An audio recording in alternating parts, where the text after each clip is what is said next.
I'm Ethan. And I'm Jackson. And I'm Chase. And we're the Cool Cannon Trifecta. This is our first vlog on research. I researched a medieval cannon and a pre-Renaissance civilization. And I researched a post-Renaissance to 1800s cannon. And I researched a modern cannon and a modern civilization. I did my portion on the medieval trebuchet cannon. Trebuchet cannons are very similar to catapults, but they use different methods to launch. There are two main types of trebuchet. The most often type is the counterweight trebuchet. Counterweight trebuchets work by dropping a counterweight off the side that creates momentum for the payload, launching it at the enemy or a castle wall more frequently. The traction trebuchet requires a person to pull down the end of the trebuchet. The upside of a traction trebuchet is that it is easy to reload. A counterweight trebuchet has to be slowly winched back into place. Trebuchets in the medieval times were originally traction trebuchets, but eventually they evolved into counterweight trebuchets because of their reliability. They used a huge counterweight trebuchet and a very long launching arm. Projectiles launched from these weapons were destructive and deadly. The origin of the word trebuchet comes from the French word trébucheur. I'm not sure if I'm pronouncing that correctly, but the word trébucheur means overthrow. The French used trebuchets extensively for many of their sieges and battles.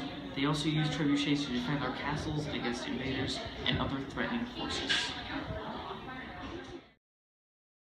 How's it going? I'm Jackson, and for our cannon project I have researched about post-Renaissance to the 1800s cannons and the country of their origin. The bombard used gunpowder to launch a projectile. The first bombard cannon was traced back to China and a town called Tatsu. I think that's how you pronounce it. Well, thank you, Tatsu, for allowing us to blow stuff up. And they used those cannons to shoot rocks or cannonballs at walls. Hey, never mind. The hole in the wall would then, people would flood into it and attack. And so they would also use the bombards to breach holes in ships, and there are different types of bombards with different sizes and powers. The bombards were quickly able to be taken apart and put back together, so that made it easier to transport and use. Many countries use these, such as like the Ottoman Empire, China, England, just to name a few. So the bombard cannons came from China. The Chinese took the bombards and put them on a wheel cart so they could have more maneuverability. They also put gunpowder in the cannonball so they exploded when they hit something, causing more lethality. Sometimes they even put poisonous gases in the cannonballs.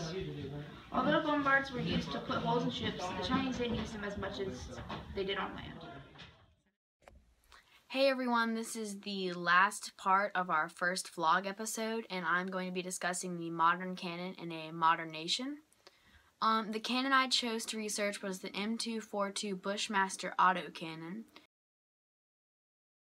The Bushmaster autocannon was originally designed and manufactured by McDonnell Douglas, but now it's manufactured by Alliant Tech Systems. And the weapon is a single-barreled weapon and has two different ammunition options, armor piercing and high explosive. There are different shot modes of single and multiple, and the standard rate of fire is 200 rounds per minute. And these rounds can travel over 2,000 meters. The weapon is capable of defeating most armored vehicles, and it can also be used to defeat aerial targets such as helicopters or slow-moving planes. And the cannon is often mounted on the M2, M3 Bradley fighting vehicle, which allows it to move around and breach exterior walls. It is used primarily by the United States, but other NATO nations use it, including Australia, Canada, Israel, Malaysia, and so on. I researched the use of weapons to help the modern United States advance both as technology and the nation's economic and political stances. So the first and most obvious use of weapons by the United States was the Revolutionary War against Britain, and so they used the Brown Bess, long rifle, bayonet, and flintlock pistol to gain independence from the British.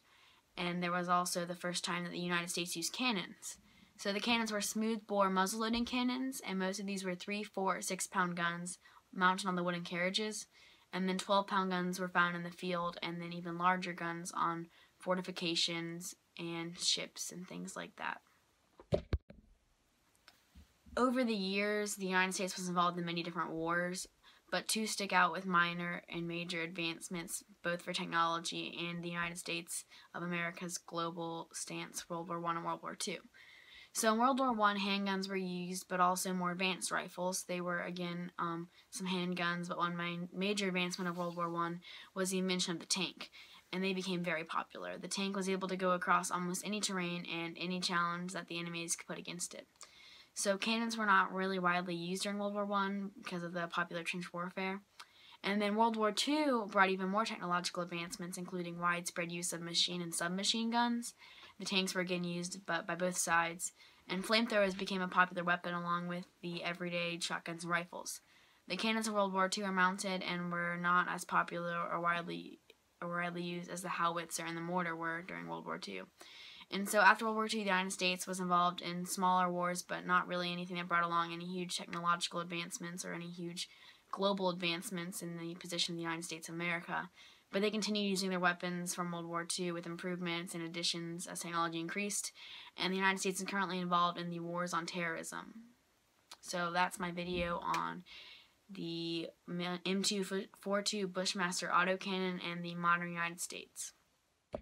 That was our first vlog on research. Thanks for watching. Stay tuned for our second vlog. And And goodbye goodbye from the from the Cool Cannon Cannon Trifecta.